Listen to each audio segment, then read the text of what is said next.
Thank you, computer. Okay, so if you have your manual or access to it, however you want to do it, you can open up to the section. I don't know what page it is. 34. 34. Okay, great. And I can share. Actually, it's probably further back than that. Wait, let me see. I'll share screen with you friends at home too. I think page 30. Right? Yes. Okay, 2.8. Sounds good. Okay. Let me just see. Did I have? Okay, I'm scrolling here. All right. So I'm sorry. I'm making you all dizzy at home. I'm just like scrolling at the page. Okay. So when we think about Sanskrit, what do we think about? Yoga. Yoga. Yes, it's the language of yoga. What else? What else with Sanskrit? What comes to mind? Yes. Hindu culture. Hindu culture. What else? I think someone's hand. I was going to say like Hindi, the language of India. Yeah. And eventually. What else? And at home too. Feel free to just shout it out at home if you. Really long words. Long words. Yes. Long words. Or phrases. Someone last time was like, there are a lot of vowels that I don't know where they go.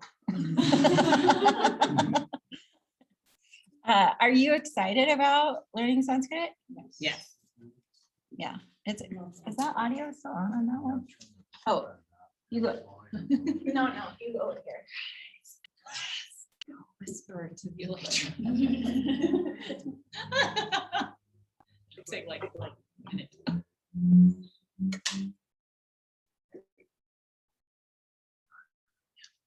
Okay, great. By the way, if you ever do want, at least today, I brought an extra speaker that can connect to like a laptop or the iPad and just make it louder when they talk to people.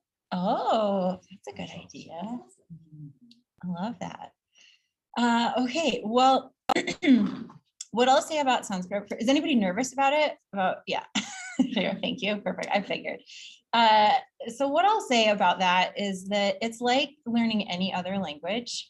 Guess what you have to do? Practice. And this is something I will say to you all about really everything in this program is practice. It all comes down to practice. So whether we are learning the asanas, whether we are learning Sanskrit, whether we're learning the chakras, it all is practice. It's all in how we apply it and put that effort and energy into it. And Sanskrit is one of those things that I love. It just like languages to me I'm just fascinated by it because it does tie us back to then the culture to learn more about that. And with yoga and Sanskrit, it opens up this door to so much more of yoga. So not only is it the asana that you learn, and that's what we'll have an emphasis on are the actual asanas, but you get that world into the Yoga Sutras. You get that world into the subtle body with the chakras. You get that world into the Upanishads, into the Bhagavad Gita, into the Ramayana, like all those sacred texts that are all associated with yoga as well, that just will help enrich your teaching and your experience with yoga and your understanding of the practice as well. So just know that it's not just like, oh, I'm scared to say chakra or chakra, but to really understand what it just will make this so much more enriching for you to be able to understand it. Because then you'll start to see like, oh, this root word means this, that will translate into when you're reading other things, you're like, oh, okay, I get it. That means that utita means extended. So anytime I see that, like that's what it will open things up for you. So I hope that can help get you a little excited if you're nervous of just to try. So what I really want us to do is have plenty of time to practice. It'll be a lot of repetition with the words and practicing and just saying it wrong, but getting it out there, getting the words out as best that we can. So a couple of things of just the history. So it's a member of the Indo-European language, and that's why you will see the words, there will be some crossover words, like for example, the word suture translates to sutra, which means to thread. And so we'll get into that when we talk about the Yoga Sutras, when we do book club on true yoga. So that's one thing to just kind of have in mind. What else do I want to say about that? That in the 4th century, so there was a sage and scholar named Panini. So that's P with an A with a line over the top, N-I-N-I. And he was around the same time as Patanjali, who with the sutras. So he codified the grammar for Sanskrit, because Sanskrit originally was it's an oral language. It's meant to be spoken.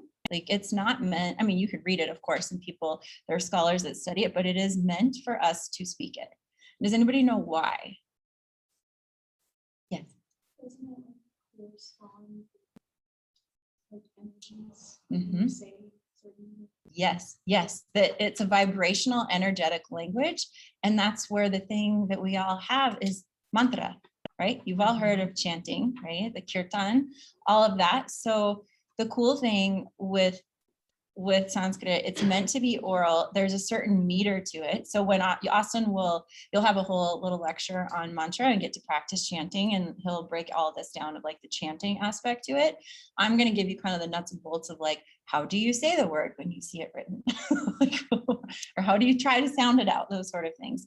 But yes, there is, the cool thing with Sanskrit is there are these, oh, you've learned about nadis, yes, with the chakras, right? You learned that. So the marma points and the nadis throughout the body, the language, when we hit the certain sounds, it resonates in the body. So not only does asana do that, which is so cool, right? We all feel that, right?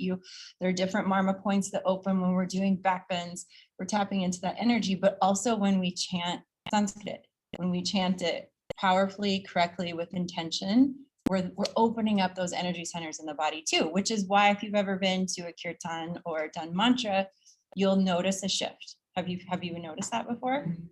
I mean, even in the beginning of class, when we simply do 3 ohms, can you feel things change? Yeah, right. I mean, as a teacher, just, inside scoop, a lot of times I love to chant before class, but one reason is it grounds me as well. So as a teacher, it helps you too. And I think that's just so cool, because English does not do that. We can't, if we just sit here and say, I am, right? It's different than so hum, right? There's a different resonance with that. There's a different connection with it. Yeah, which is just so cool, right? So I want you to be excited about Sanskrit and not scared about it. Let's see what else. Is there anything else? And typically you memorize. So it was oral and it was passed from student to teacher to student. And so it was passed down. So he codified it.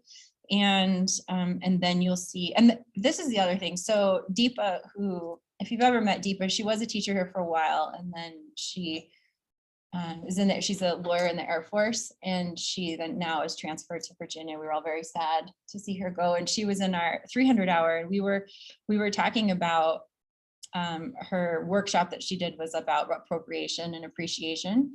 And we were talking about how the cool thing with Sanskrit is there's so much more that's out there, because there are still tens of thousands of texts in Sanskrit that have not been translated to English yet.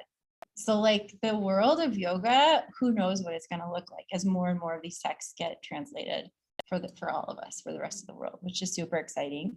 And there are also some different kinds of Sanskrit. So you may see some done differently. That's totally normal. It's one of 22 official languages in India. Whoa. I know, we're such underachievers here. We're like, we have one. We have one. And it's more used for like epics and more scholarly work and within yoga. So it's not one where people don't walk around speaking Sanskrit. You will though see regionally dialects, there will be different things, right? So know that you may hear someone pronounce it one way and then someone pronounce it a different way. And Indians, you may see them different. So like one of the common things you'll see that's different is the dropping off of the vowel at the end. So you'll see some people will say pranayama and some will say pranayam. They're both correct. If you're like, wait, but isn't it? It's like, no, they're both correct. And it's just a dialectical difference. Okay.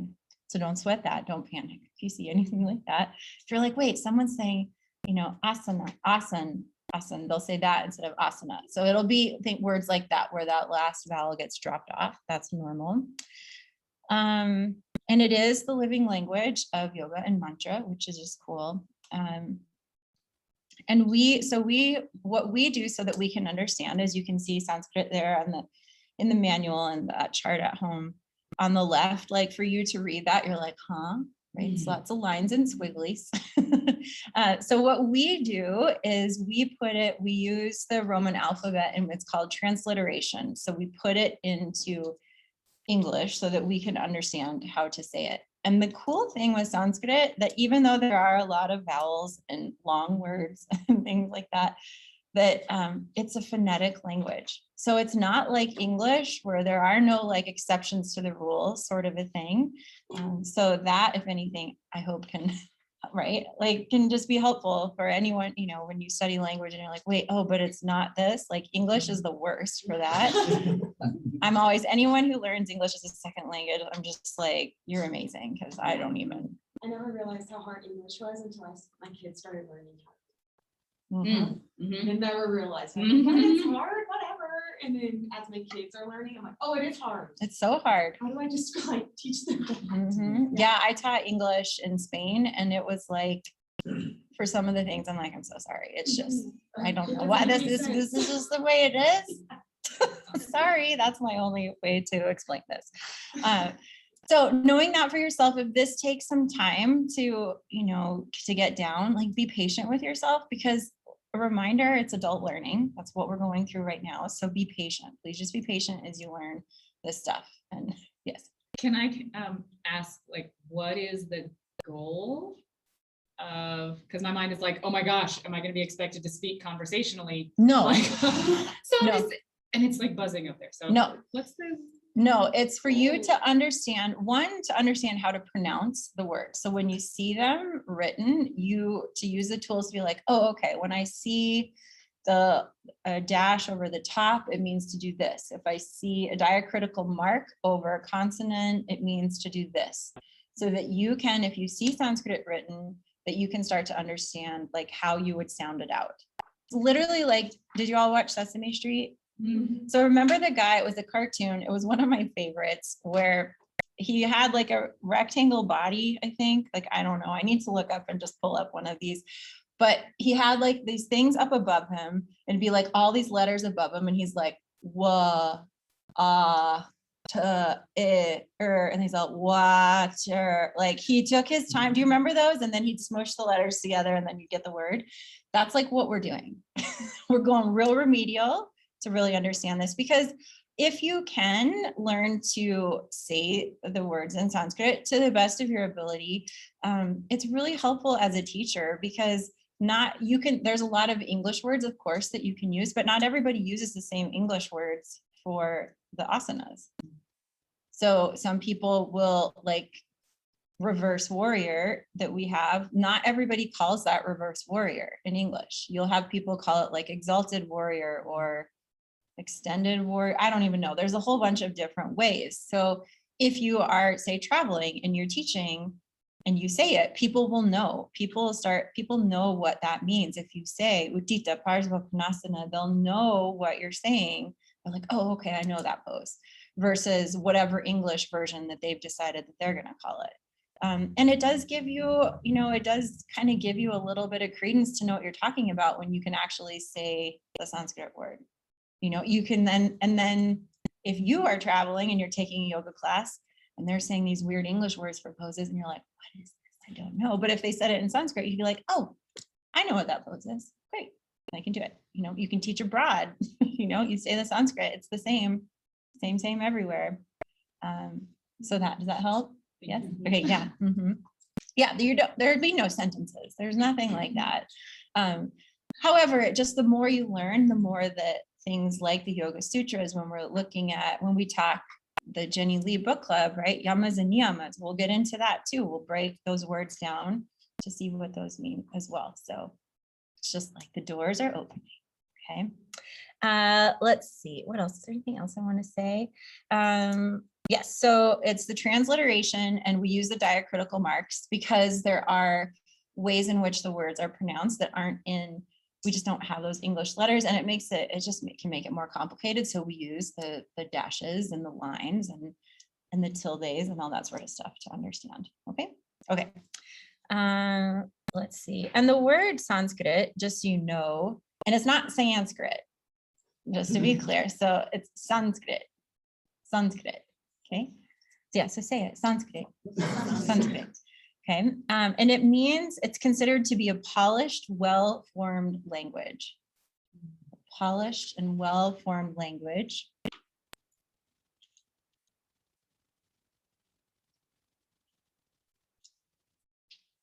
So if we break the word down, oh, Rich, can you do me one more favor? Can you give me a whiteboard in the office? Like, oh yeah, whiteboards. I get to use those again. Yay. I know, it's very exciting. So the word, if we break Sanskrit down, it's S-A-M is some, which means together. And then Kri with K with an R with a dot right underneath it. It means to do or to make.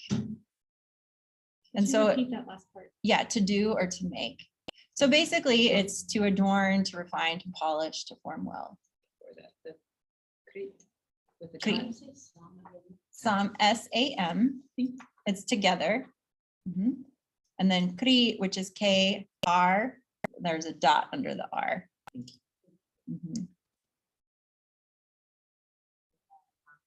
Just K-R.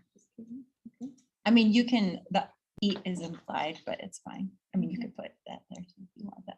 That helps you remember. And that means to make or to do. So when we put it together, that's refined or polished, or well-formed. And that's like English does not break down into anything exciting like that. No, yes, you're right. In some ways, it's similar to like the purpose of French. Like I know French was designed to be spoken language, and like that was the language of science and reason for Europe. Is it kind of similar? Yeah, where it's scholarly and spiritual, which is pretty cool, which I think is something with India, you know, that just it takes both of those and brings it together. Yeah.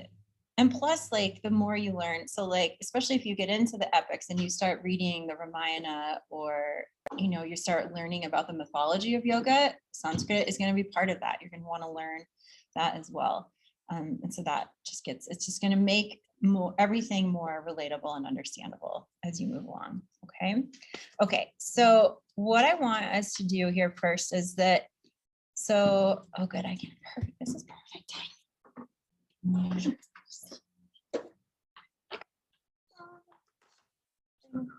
see how it goes. So this is like our mouth. Face here a little bit.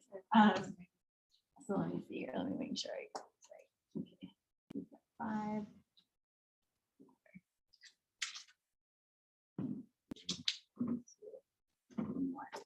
So the cool thing with Sanskrit, and this is just the same thing, friends at home, this little chart here of this face, is that when we're pronouncing Sanskrit, we use these different positions in the mouth. So in English, if you think about it, where do you think that where is English spoken? In our mouths. It's all forward. It's all so if you're learning another language like Spanish or French, any kind of classical, it's like smile, hola, ¿cómo estás? Right? Like you smile, you're using muscles back here that we don't, we're just like, everything is kind of mumbling forward. So I know I'm giving English a hard rap, but I feel like we're fine. We'll be fine. We'll be fine. So Sanskrit starts with, we start at the root, the gut, this guttural sound in the back of the throat. We start here and it moves up and out and forward, which is pretty cool. And the alphabet corresponds to that as well. So if you look at here on the alphabet, the vowels are up top first, and they start at the back and it moves all the way up. And then we move down to the consonants and they do the same thing. So isn't that nice? It's so orderly. It makes sense. There's actual like rhyme and reason to how we do it, which English again, eventually, but there is. So it's one of those things that it's like, be patient. This will sink in through time the more we kind of practice and play with it. And so we think of it like this is, I'm going to kind of jump to Om a little bit. So Om, when we think of Om, when we chant Om, it's that same thing. We start, there are 4 sounds to Om. We'll get into it, don't worry, but it starts at the base of our bodies, right? From the belly, drawing that ah, ooh, up and out. So it's that same sort of thing where it's like, this is why there's so much meaning with the vibration of the language, that it actually is on purpose, the way that we use that sound and articulate the sound in our mouths. So we'll be using parts of your mouth that you're not necessarily used to. If you only speak English, you're not going to be used to doing there's one, especially we don't even have in English. So it's like, oh, this is totally different. My tongue has never really done this before. And that's okay. It's okay to let it feel awkward. Let's see. So we have that. So it's going to range from here. So we've got the guttural. We've got, wait, that doesn't sound right. Is that right? Oh, okay, that is. So we've got guttural, then we've got the palatal, we've got retroflex, dental, and then labial. So these are these different points, but once you feel them, you'll understand as we move through them. Couple things with the vowels. So there are short and long vowels. Okay, so as we look at the alphabet here at the top, they're short and long. So what that means, the long sound, is that it's basically like you're taking the sound an extra beat. Okay, so it makes it longer, and you also tend to emphasize that one a little bit more. Okay, so for example, this word here,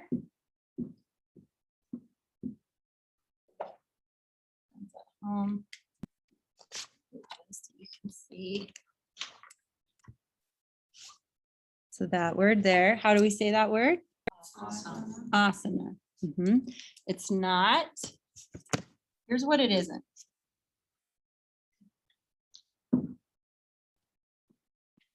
What if I did that? Asana. Have you ever heard it said that way? Yeah, that's to my Swedish heritage. That is not. That is not what the word means. Or it's not this. Asana, right? Do you see how that, so that right there, you just learned a big lesson 1. This word gets common, it's mispronounced often. It's asana, asana. Okay, so we've got the long A and then the 2 short A's that follow, okay? Does that make sense? So now anytime we start to see that, we draw it out just a little bit. Yes, Megan. So like in Spanish, all the A's have the sound like ah, like awesome, not ah, like apple. Correct. And so in Sanskrit, do all the A's carry that same sound? Kind of. The small A, the short A is more of a like asana, right? But the long A is the ah. Yes, Bryce. Does Sanskrit have like, this week that we really write the diphthongs, but like an I sound? Yes, like, we're gonna get to them. They come down there a little lower. There's a couple of them. Yes. Yeah. Okay, let's try. So a couple of things. Let me just show you. So we've got the alphabet up here at the top. So we've got our 2 A's, the I's, the U's, which are like, okay, those are normal. And then we have these 2 R's and the L. There actually is another L, but that one never gets used. It has a line above it. So that's where our English brain starts to go, what? Like, this is not a vowel to me, but it is in Sanskrit. It's a vowel. And then below here, there were the letter E. So these are our diphthongs, the E, the A, the O, the U, and then more vowels here with the AM and the AH. So these are more of our vowels here. And then everything below are all consonants. So when you see them, the consonants also carry a vowel sound. They will always carry a vowel sound. Okay, so that's why we have the A listed with it. but it could be an I, right? You could change it to the letter I. There always is going to be a vowel sound with the consonant. So we'll always carry some sort of vowel sound. Okay. Okay. And then let's go to the next page, just so you can see here, before we go through just trying to spell the alphabet, it has the simple vowels of like what that translates to. So that first one is the A is so like cut. Okay, so everyone say okay, and then the long A, so so friends at home, I just have to trust that you're saying it at home too. And we want to think it's guttural, so this is back of the throat, so think because it's real, we can say it forward in the mouth, but try to go back like feel it back here. Okay, then we move a little bit forward, the palatal, so then we've got I, E, I, E, E. And then we've got our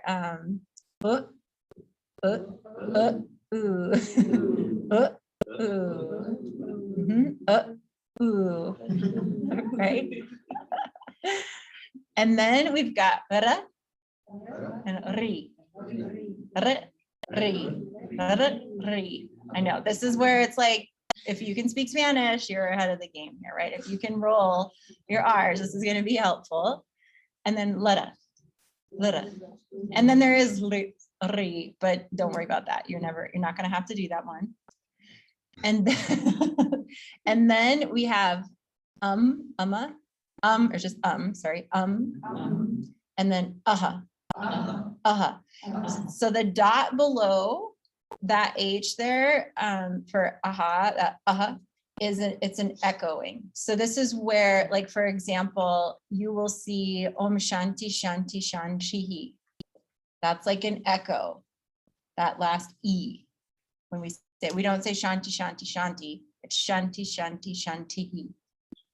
Right? Okay, so you'll see that. So just know whenever you see a little dot or a line, you got to do something different than what your English brain will think.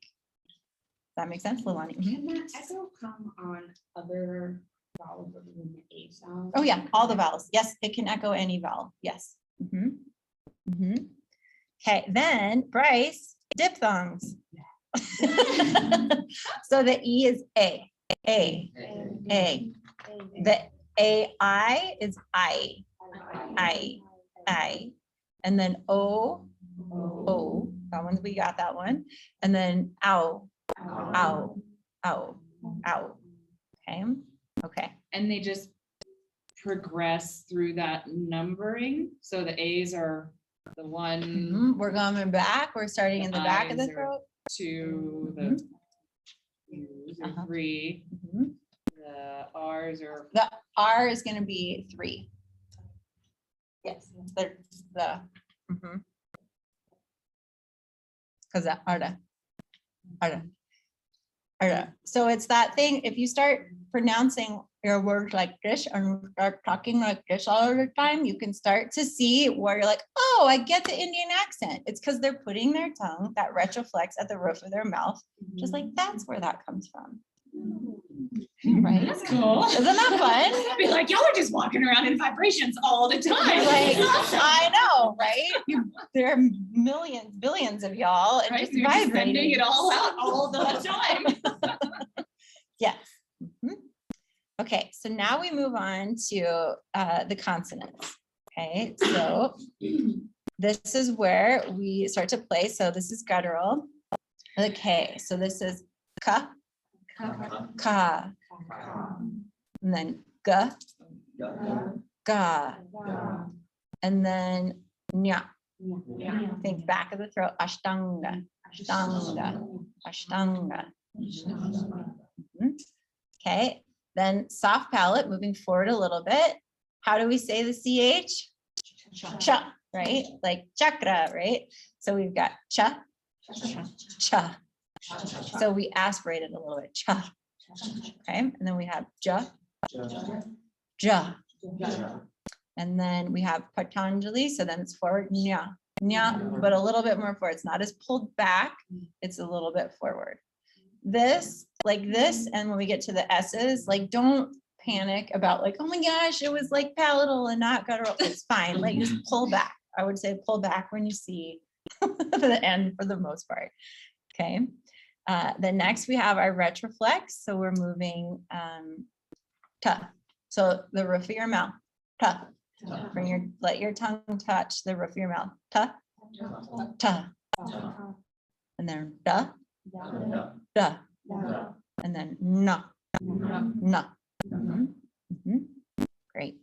And then moving forward to the teeth. So in English, we don't actually do this. We don't actually put our tongue to our teeth. And in Sanskrit, you do. We're like real close. But we don't pull it all the way forward.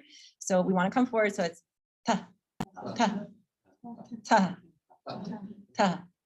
And can you feel the breath? Like you feel it. Everything is like your mouth kind of gets full of the sound and the breath. Okay. And then da, da, and then na, na. Okay. And then labial. So now lips, moving even more forward here. So we have pa, pa, ba, ba, and then ma, ma. Perfect. Okay. Then we've got a little bit more. So we've got our semi-vowels and our sibilants that come up next.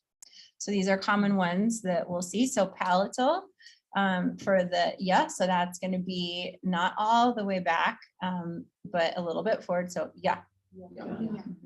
And then retroflex, roof of the mouth, ra. Dental, la, la. Labial, lips.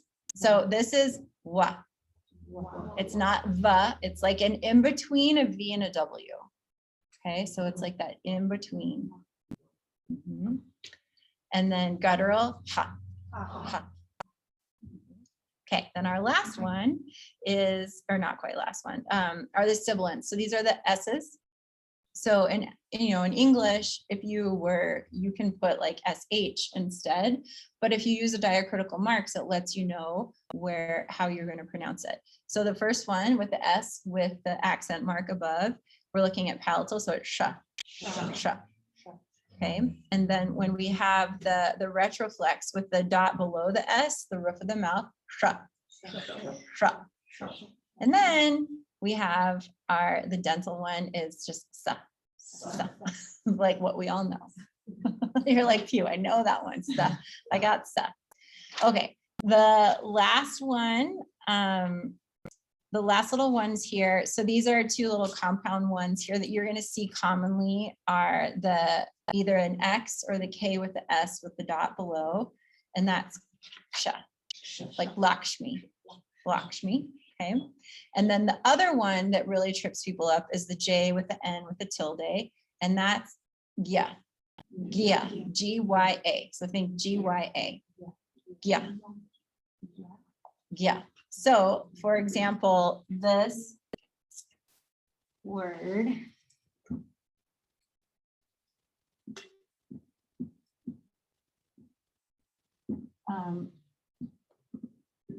do we know what this word is? Have you gotten to this word?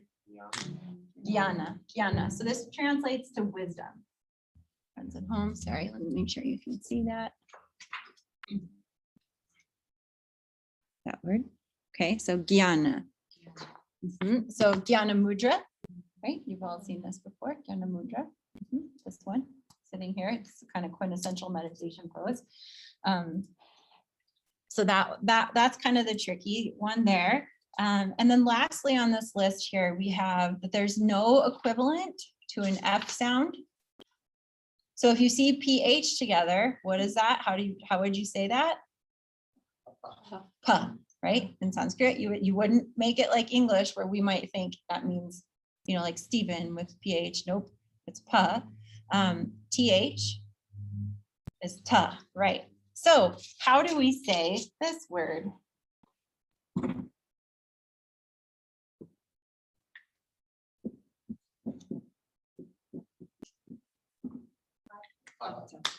Hatha. It's not hatha because there's no tha. There's no tha in Sanskrit. Okay, it's hatha. Isn't that fun? That's so fun. You're like, oh, I didn't know. And there's also no the or ja sound. So we don't have that sound. Okay. But that I would say the F and the TH are the ones to really keep in mind. So the word in Ayurveda, right? We have Vata, Pitta, Kapha. You often hear people say Kapha. It's very normal, but that doesn't make sense because that is not, doesn't exist in Sanskrit. So the correct way is Kapha. Okay. Okay. How are our brains? So you can look. I know, right? You're all, what? My brain. Can I change my word? You can change your word. Okay. So just know if you look at the alphabet, so you can just scroll up there, just seeing it, it's laid out. It's in a nice little order. It really comes from the back, right? Back of the throat, right? And then you lie down. Okay. Okay. So what do we have next? Then the semi-vowel and sibilants at the bottom of the alphabet to order. Or is that just Just how it is. Yeah. Sometimes it's there up top. You will see it sometime down below, a little bit lower there, like where the ra, the la, ba, sometimes it's down there, but no, it's fine. Yeah. Okay. So let's take a pause on, let me just scroll here. Okay, now this page 33. Yay. So something you all know or have some sort of experience with, I would say. Tell me about Om. What do we know about Om?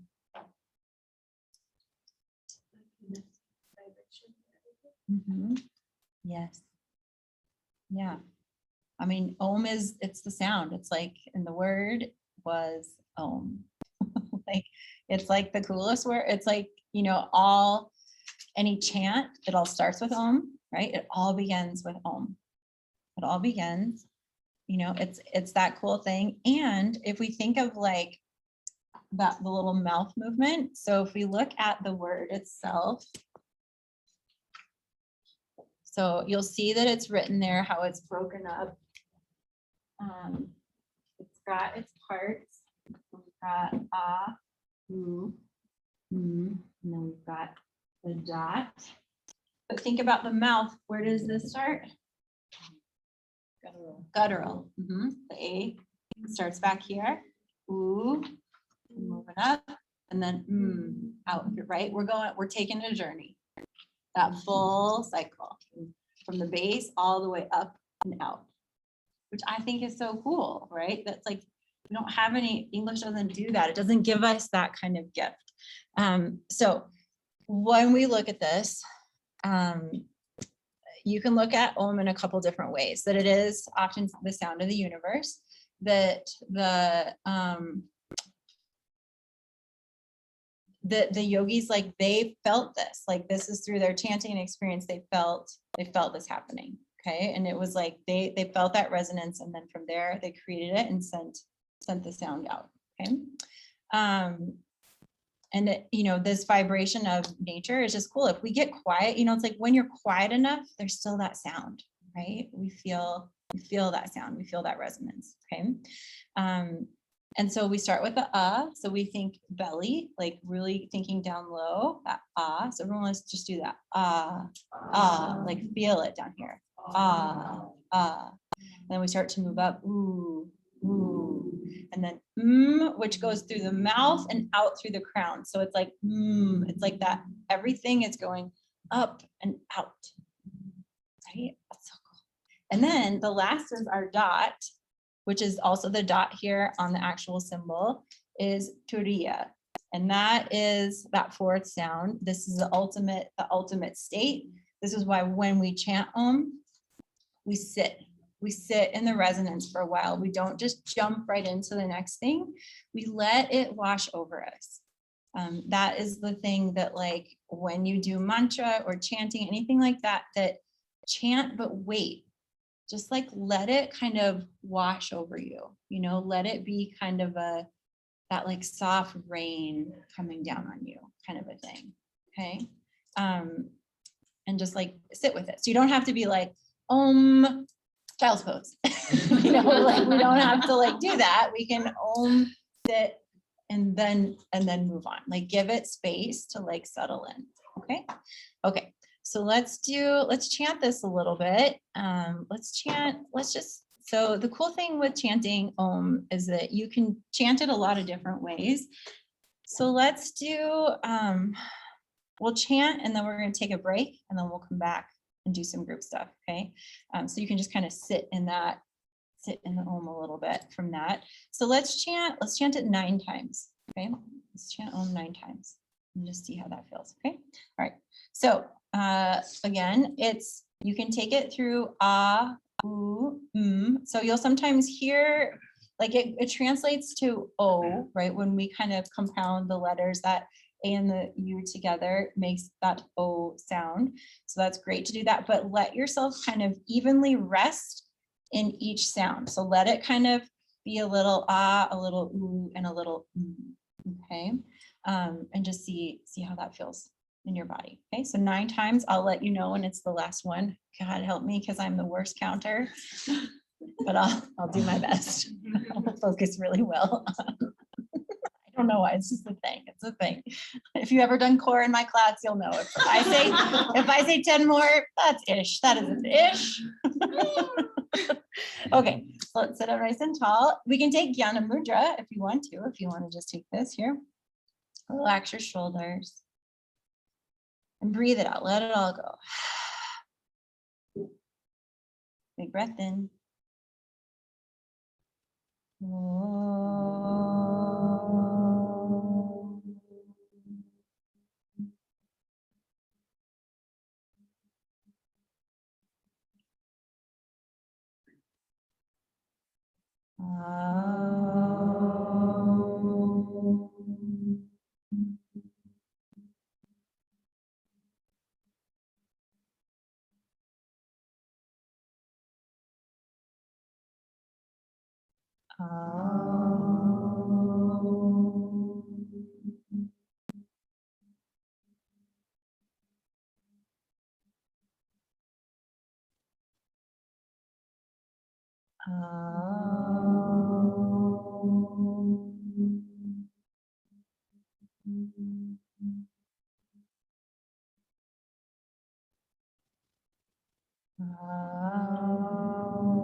Last one.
Big breath in. Audible exhale.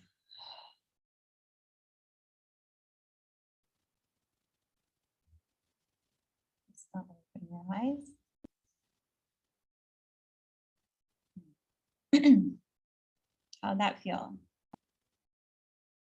I Yeah. felt like I was a sinking bowl. Ooh. It was crazy. Mhm. It was fun. Mhm. Yeah. That last one felt like, because I think we were like, we knew it was the last one. So it was almost like there was a little more like into it, like, okay, go. And because we'd had all those repetitions to kind of settle into ours, we settled into an us Mm. more. Mhm. And so for me, it felt like a lifting of the gaze from like, but instead of like a gaze, it was like an awareness kind of Mhm. gaze. It was this like, oh, and that was really nice. Yeah. I've never experienced it in a circle before. Ah. It's always been in classes facing forward. Mhm. So that was Yeah. different. Mhm. Cool. Asha? Yeah, I noticed on the last one, we feel like our sangha was really coming together, and like we all gave like a bigger kind of effort to ourselves at the end. Mhm. I thought that was really cool. And also I felt actually mindful. Like I was focused on doing exactly what we were doing. And that's something I struggle with. Like, a lot of people do, but especially mindfulness. So I appreciate it. Yeah. Being a part of it. Yeah, I mean, think like it's such a healing mantra, right? Like I mean, if we think of it as this vibrational language, I mean, it's like thinking of it like resonating throughout our whole body, that vibration of like what that can do for us, right? When we get still, when we're connected. Yeah.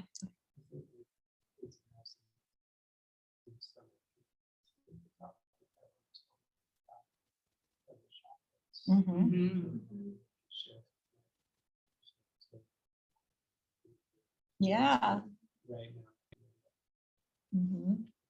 I also really enjoyed it. It started quieter on the first one. Uh-huh. And I thought the pitch was higher. But I think we always ended up at the same pitch, but I noticed people starting lower Uh-huh. Mhm. and coming up, and each time felt like it was from the Dropping in. Yeah. So I just, it's fun to like listen to everybody saying that and how it changes. Yeah. After like doing the homes and then from Tuesday and the public with like homework, I noticed that whenever I do it, it kind of just like gets everything down here and it's just like and it just like gathers everything. Can they up see in my- that? Can they see the motion? Flip the camera. Yeah. Awesome. I love that. Let's see.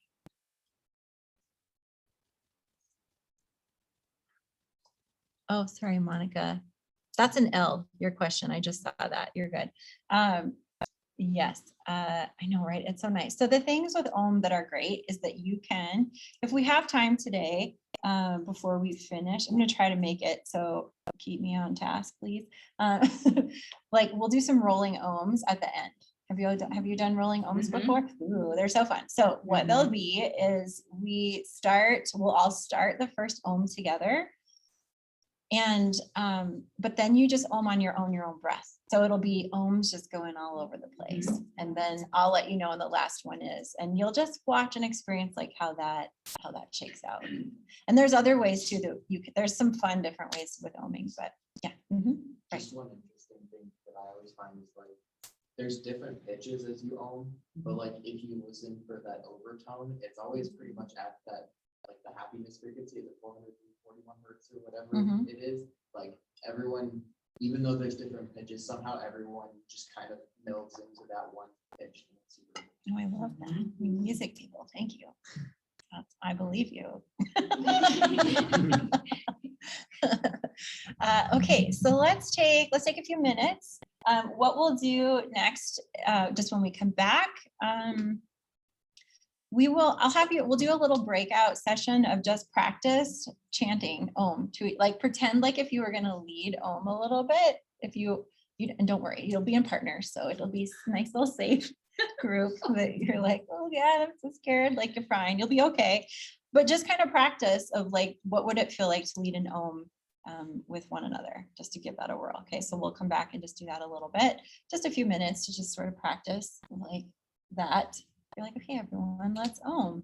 And then take a big breath and give it a try and just see how it feels. Don't worry, you don't have to incorporate that into your teaching if you don't want to, but it's good to get a little uncomfortable. And then we'll jump into pronouncing the asanas. Okay.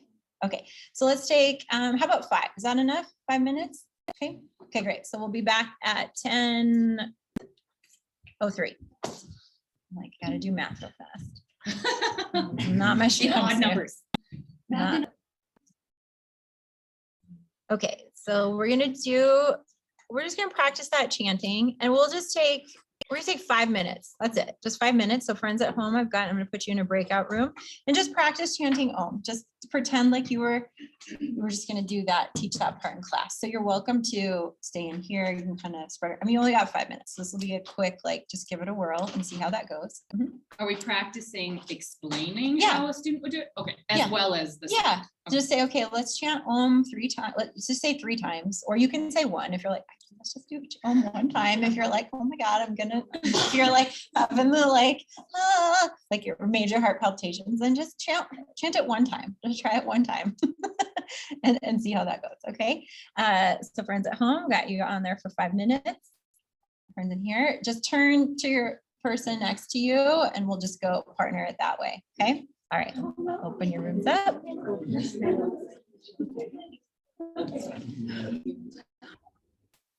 right, welcome back. How'd it go? Friends at home, how did it go? Okay, thumbs up. Oh, wait. Went well, yeah? You got to practice it on Zoom, so you can even Om on Zoom. Any thoughts, feelings for friends at home? I think we all felt a little awkward. But Jasmine did mention how interesting it was to actually make the A, the U, and the M resonate in your voice rather than just thinking OM. I just want to compliment Monica too, because she helped me with the 3 different sounds. So I Awesome. appreciate her for that. Yeah, it was different because I've always like just kind of like repeated it phonetically, like just by listening. So this time when I actually saw it written down like that, it was like, oh, okay. So that was cool. Awesome. Love that. Great. All right. And in here, how was it? Yes. I think back to, I don't know who said it, but how Jasmine explained that all 4 sounds. Austin did that with me, and it really helps, like, you open that channel and you feel that vibration all the way up through your crown. So I thought that was really cool. Yeah. I was eavesdropping on that, and Austin, you explained that very well. All the way down over here. Oh. You finished our little session early, and then there's no for notes. Yeah, I was like, he's explaining it so well. We just talked about how it's really grounding on both sides, and so I think it's going to be a really great tool, like especially when we're first teaching and we're very nervous, just to like settle in, and now it's time to do this and completely let your mind just be here. It does, I'm telling you, it's the secret. Like when because it gets hectic at sign-in sometimes, like before you even walk in the room to teach, it can, I mean, we're dealing with humans, and humans can be very complicated, and and the rushing and all of that. And like, okay, I got to ground, and it is the best trick, I swear. Kind of piggybacking off of that, Jen and I got to do it like face to face, which was like a whole different experience. Like, oh right, it just like felt like we really just gotta like feel each other and then like learn from each other without even saying. Yeah, I mean, when you're teaching, I'll say it's pretty powerful when you get to be in the front of the room and all these ohms are coming at you. You're like, oh, and when it's like done really well, it's great. I mean, and just know that there will be times where it will be like, someone will be like, oh, you're like, okay, I'm just gonna get through these 3. It happens. It happens. It was probably me. Or there's someone that'll be like, oh, like it'll be some interesting things, and you just let it ride. Like you just have to. So I wanted to give a little tidbit. So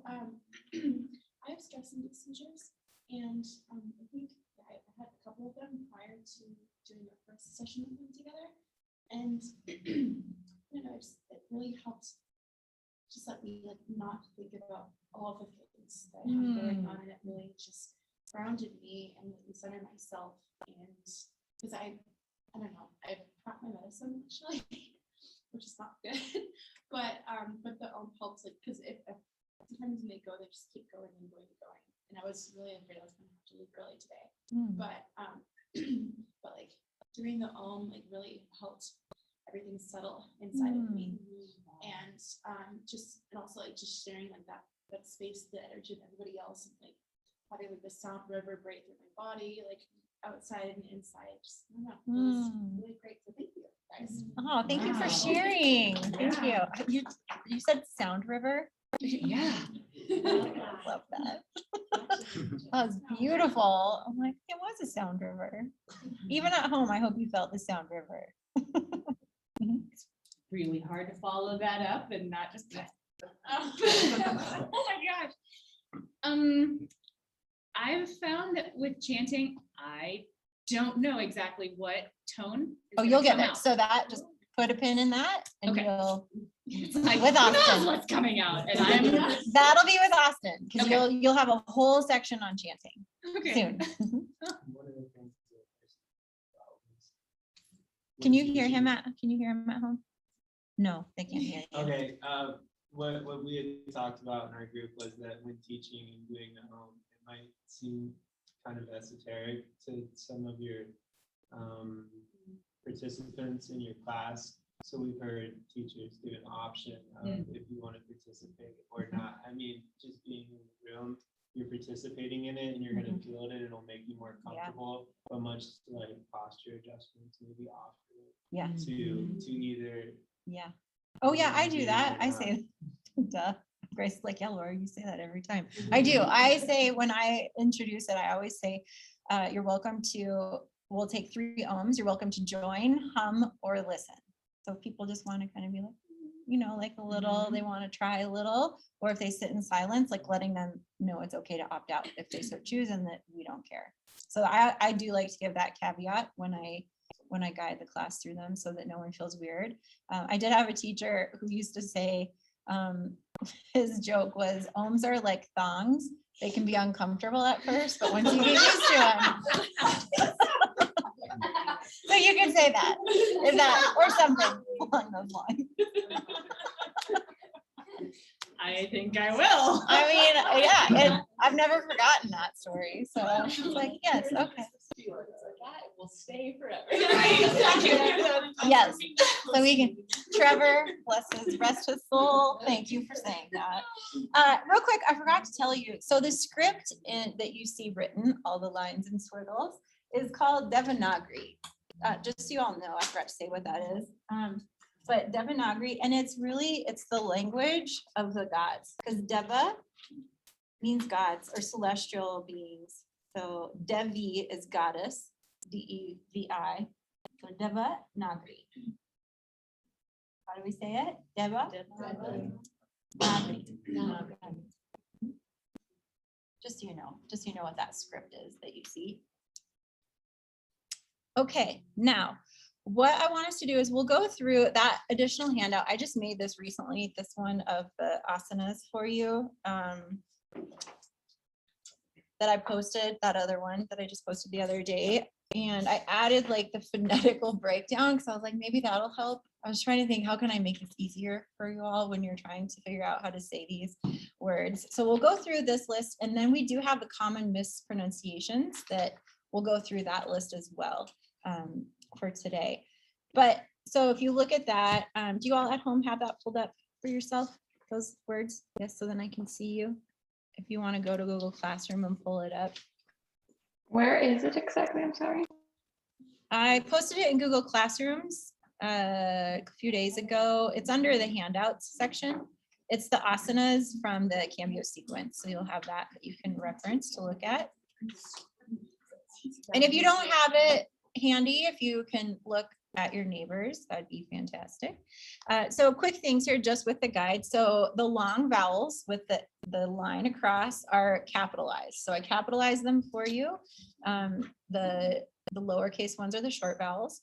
The letter H is that aspiration. So it's you're adding a little extra air, except for with the S and the C. And then the C, when it's just like just a plain C, it's the ka.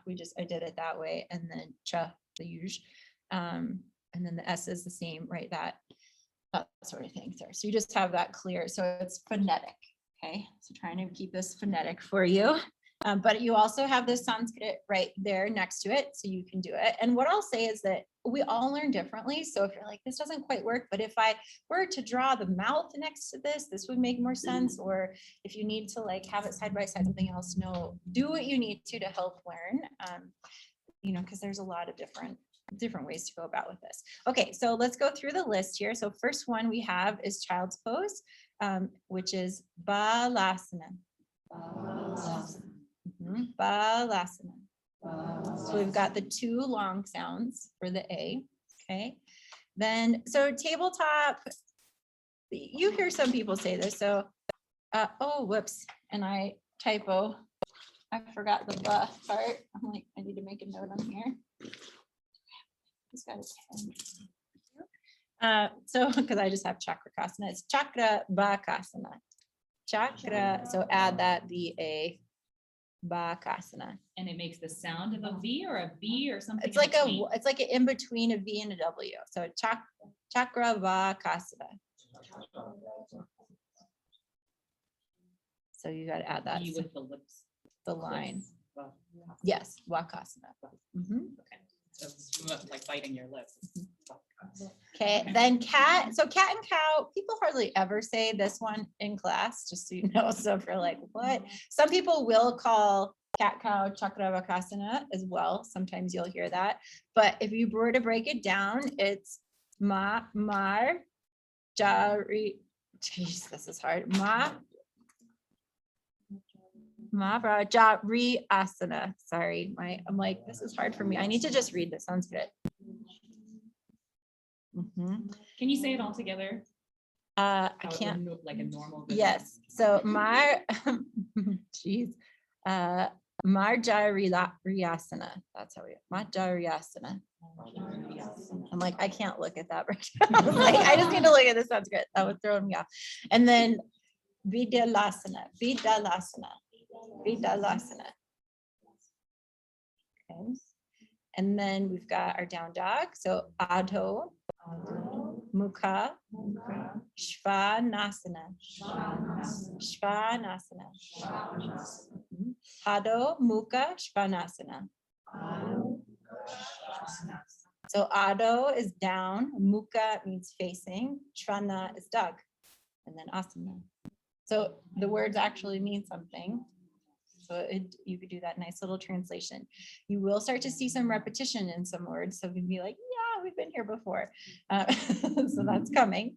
Then our forward fold, ragdoll, uttanasana.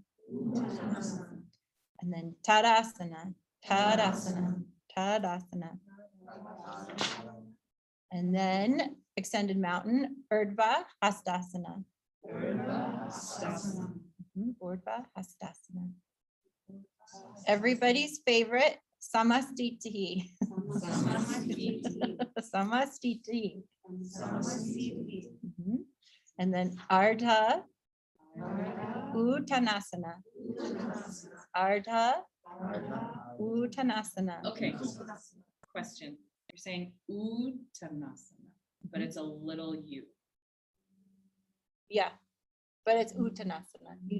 Because you were saying like the long vowels that are capitalized here, it's like an extra B. Uttanasana, sorry, uttanasana.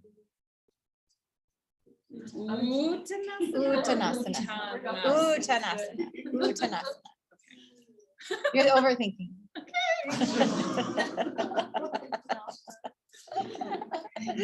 Just breathe. Let's breathe. Okay. Now mountain pose, Tadasana. Okay. Did we already do that one? We did that one. Great, you just repeated it. Perfect.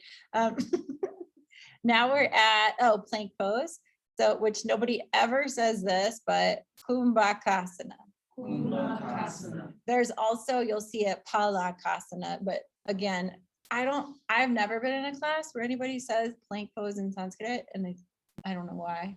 I mean, but I guess it's good to know. It's good to just know, but you're welcome to use it, but people will probably look at you like, what? But the fun thing about kumbhaka is the breath retention. So it is that, like, the word kumbhaka, like when we're doing pranayama, kumbhaka is like that pause that we have with the breath. Okay, cobra pose. So bhujangasana. Bhujangasana. Chaturanga. Dandasana. Chaturanga. Dandasana. It's not chaturanga. Chaturanga, everybody. Try that. Unless you're in the South. It's ingrained. You can't change it. Okay, upward facing dog, urdhva, mukha, svanasana. Urdhva, mukha, svanasana. What is this similar to something you've already said? Like downward, right? So urdhva means up, adho means down. I know, right? So then you can start to make up Sanskrit where we're like, okay, urdhva, upward facing, whatever. Like you can get creative. Okay, next we have utkatasana. Utkatasana. And I think utkata means power. I'm pretty sure it means power, that word, to have power. Okay, three-legged dog. I just put, nobody ever says this also, but I was like, well, we can translate it. So eka, pada, adho, mukha, svanasana. So eka means one, pada is foot, adho, downward facing dog. Isn't that fun? Like they're numbers, they're also numbers. So yeah. Which, like, if you ever did like a very traditional Ashtanga class, like Patabi Joyce would always, he'd count the numbers. So he'd count down like how many were left, and it was always in Sanskrit, which is kind of a fun. Just think you're like, oh, I can count to 10 in Sanskrit. You're welcome to add that to your repertoire of fun things. Okay, then the lunge. So Anjaneyasana. Anjaneyasana. So this can be a low lunge. It can also be crescent lunge. So they're kind of interchangeable, the same. And then our warrior is Virabhadrasana. Virabhadrasana. Okay. And then extended side angle, Uttita, Parshva, Konasana. Uttita, Parshva, Konasana. Uttita, Parshva, Konasana. See? So extended, and Kona, it means angle. So just know Kona is angle. So if you're like trying to remember like the pose, it's like we're making these little angles, extended side angle. I mean, however, mnemonic devices, whatever you need to help, remember. Reverse warrior. So Viparita. Virabhadrasana. So Viparita means like, it's like legs up the wall is also, Viparita Kunani is also legs up the wall. So it's like this kind of, what does it mean? Like, I think it's like moving up and out sort of a thing. And then just here, I just put for your core is next. So Supta Baddha Konasana. So that is, that beginning core when you're lying down on your back. That's not actually a translation for the core, but you start off in Supta Baddha Konasana. And Supta is reclined. So that's one of those things where Supta, anytime you see Supta, that means reclined. Baddha is bound, Kona, angle. So feet together. So reclined, bound, angle pose. Angle with a G, not ankle. Angle. Boat, Navasana. Navasana. Okay, and then we get into revolve crescent, Parvrita, Anjaneyasana. So we've already had our Anjaneyasana, we've had that before. So Parvrita means revolved. Okay. Our lizard lunge, so Uttan Pristasana. Uttan Pristasana. Okay, side plank. Vashistasana. Vashistasana.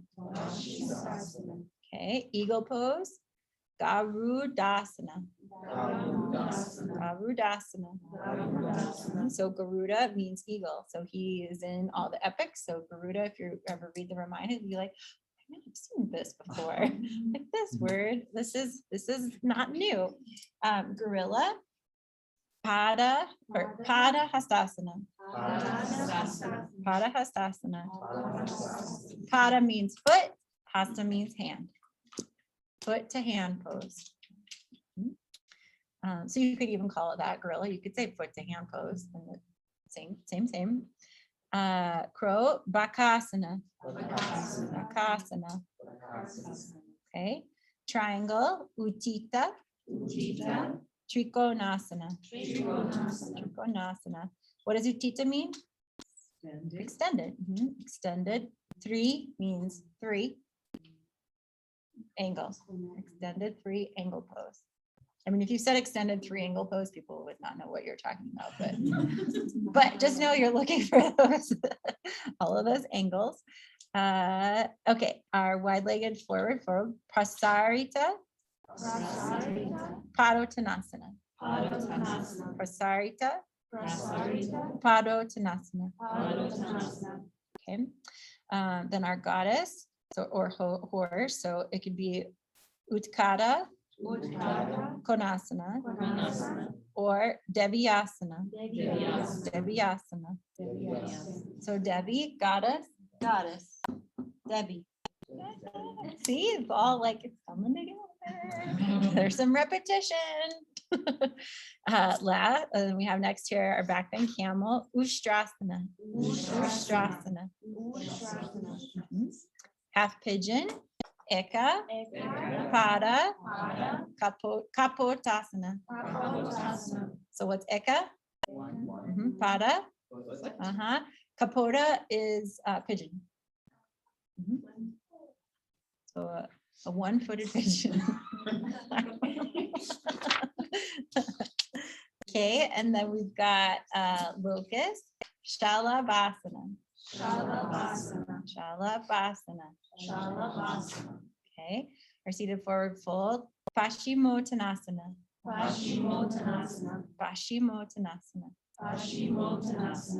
Okay, then happy baby, Ananda. So we'll do that first. Ananda Balasana. Ananda Balasana. So this is where sometimes people, so the when it's a small sound at the beginning means like the word, this is a little sneak peek, ahimsa. Have you heard this word before? Ahimsa, non-violence. So that A before it, so I'll write it here for you. Ahimsa. Right? Ahimsa translates to non-violence. When it's just, I'll make it a small so it's not confusing. When it's just like that, that means not. And himsa means violence. So it's not violence. If we, with this word, ananda, if we say ananda, then we're saying not bliss. We want to say ananda. Ananda. It's important. This is where it becomes important. It will change the meaning of the word. So we want to say ananda. Ananda. Okay. Because we want a blissful baby and happy baby. Right? Okay. Then our supine twist, Jatara. Parvritanasana. Jatara. Parvritanasana. Okay, and our last one, Shavasana. Shavasana. Also, Shiva. Shava is a form of Shiva. And so if we look back at our Om, so if you, on that handout, it talked about how Om is broken down through the Trinity within like Hinduism. So, and all of the mythology. So we've got Brahma is our the beginning. U is our Vishnu, the sustainer. And our is the Shiva, the destroyer or completion. So same thing. So Shavasana is that completion. We're coming to completion, honoring Shiva at the end of our practice. Fun. So fun. So fun. I think it's super fun. Okay. Okay. So those are our words. And then let's look at, we'll practice. We're going to take some time to practice, but I want to go through our common mispronounced words. So this is where you can, this here. So this is where, if you want to write it kind of how we did it, like next to it, if you need to do some sort of to remember, but just some common ones you'll see mispronounced. So our first one is, how do we say it? Asana. Second word, chakra, chakra. Next word, kapha. And then next one, hatha. And then next, ananda. Yes. And then how about this next one? You haven't heard this word yet. Ganesha. Ganesha. So that dot, Ganesha. Ganesha. So that's Ganesh. So Ganesh, in case if you're like, what is that? Ganesh is the elephant god that we often see. Okay, and then this next one, Bhujangasana. Next one. Yes. And then next. Yes. I love this. You're such good students. Next one. And then yeah, Chaturanga Dandasana. Okay, and then next Viparita Karani. That's the legs up the wall pose. And the next one, Ushtrasana. Ushtrasana. And this one is, we didn't go over this one. Okay, so it's not, say it again. So go slowly, sound it out. So it's not, there's not a Y in there. Dhanurasana. Dhanurasana. So it's not your, it's ur. Dhanurasana. Okay. And then that last word here. Paschimottanasana. Yes, you all. Okay, good. Was that helpful?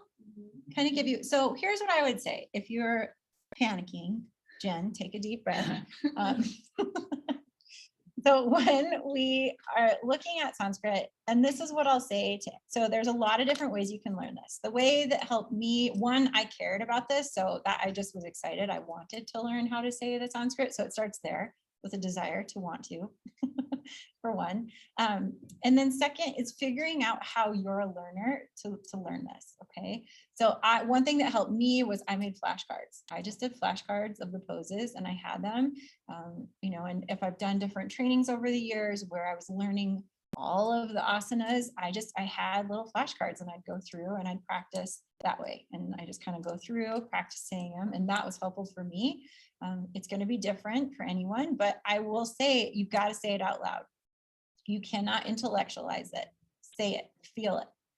There are a lot of resources out there that you can do. One of my teachers is Manorma.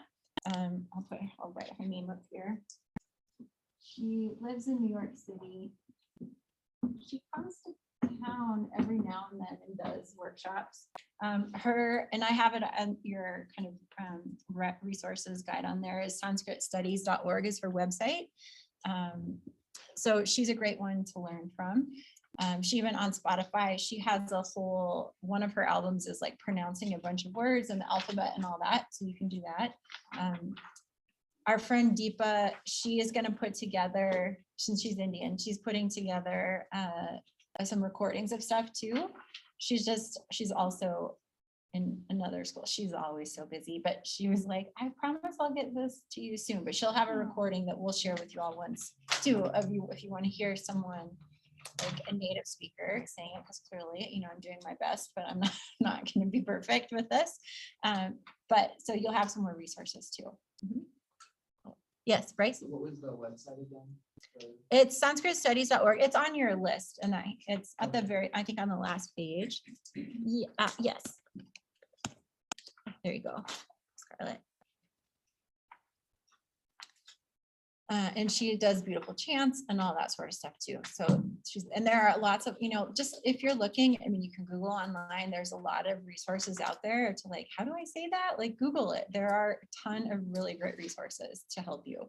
But when you're starting to introduce Sanskrit, if you're like, okay, I want to learn a couple poses, I would say, you know, maybe look at the list and be like, which ones do I already know? Because you might already know some of these that you're like, oh, I do know this. I just need to say it. I need to say it.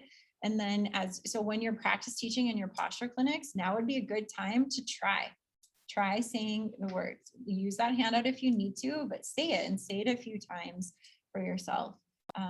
You know, that's going to help. And then you can slowly start adding them in. So you could be like, okay, every class I'm going to try to add 1 to 2 of the asanas in Sanskrit, you know, and they become cool educational tools for your class as well. Like you can tell them like Utthita, like I say this in class all the time, that Utthita means extended. Like, can you feel that in this pose? That it's not collapsed, you know, it's extended. It actually is telling us what to do, which is kind of cool. Like it gives us direction on where to go with it. Okay, let's see, any questions? How are we doing?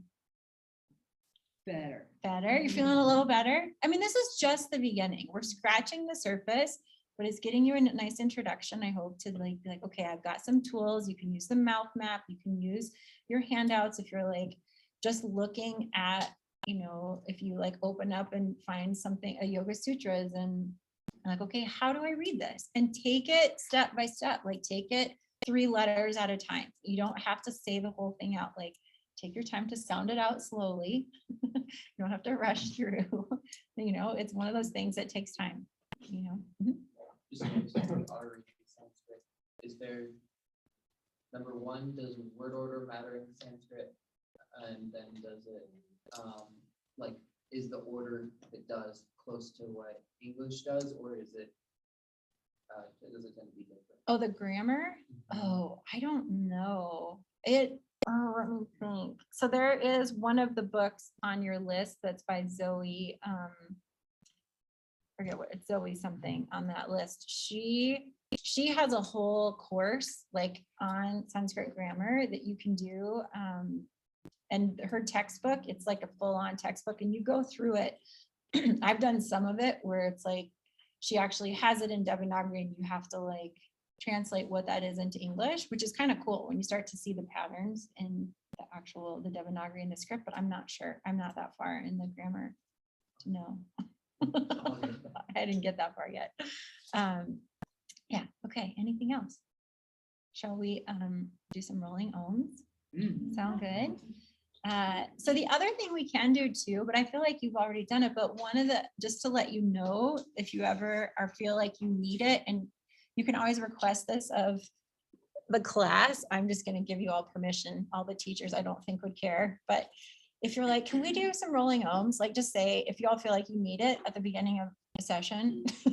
And the other thing you can do is these rolling ohms can also turn into a healing circle. And so what that means is if someone is like, God, I need something, you sit in the middle you sit there for a few rounds, you receive it, you step out and you go in.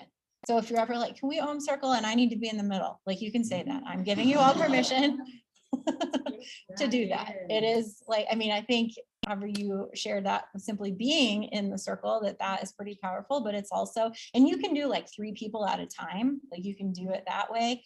Stand up and tap you know, like, why don't let's do it. We're just gonna do it. I'm like, enough of this nonsense. We've got 6 minutes. So let's do it. Okay. So friends at home, you're gonna imagine that you're coming in and out. Sorry, I wish you could feel this, but you are in. You're just in the center. We're just gonna imagine you in the center the whole time. Okay.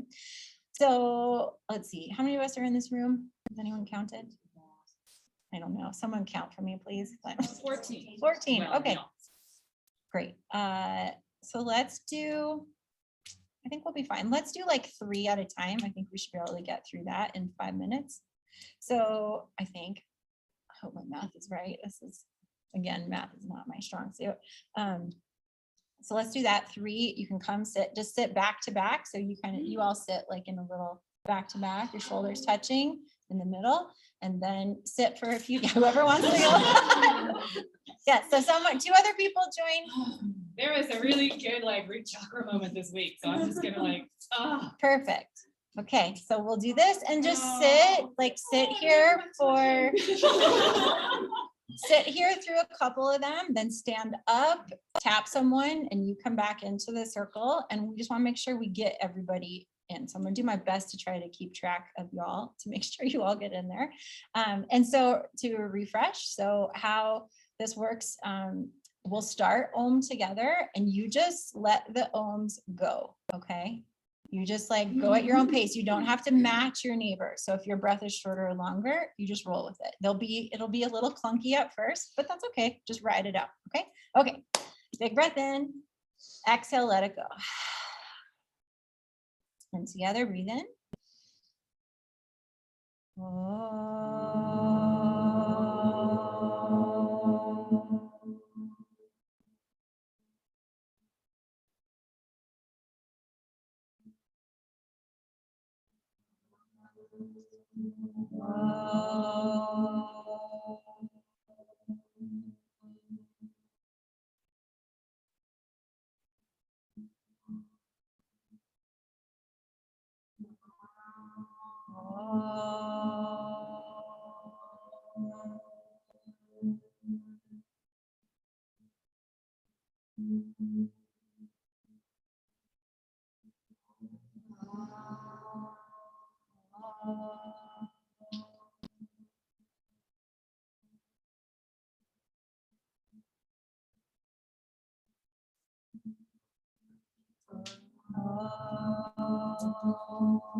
Everyone who hasn't gone in the middle, go into the middle.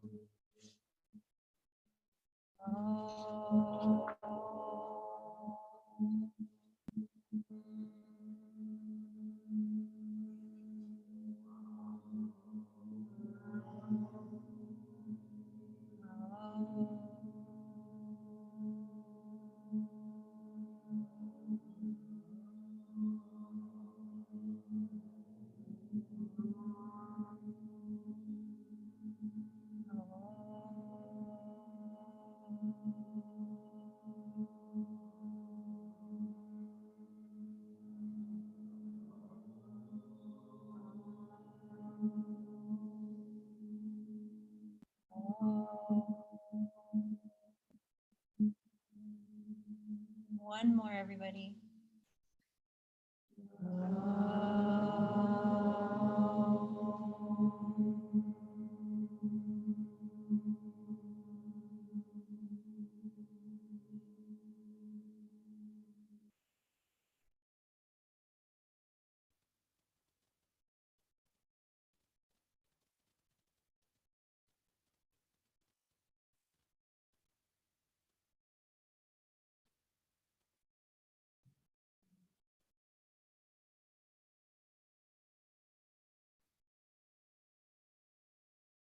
Big breath in. Exhale. Eyes open. Thank you, everyone.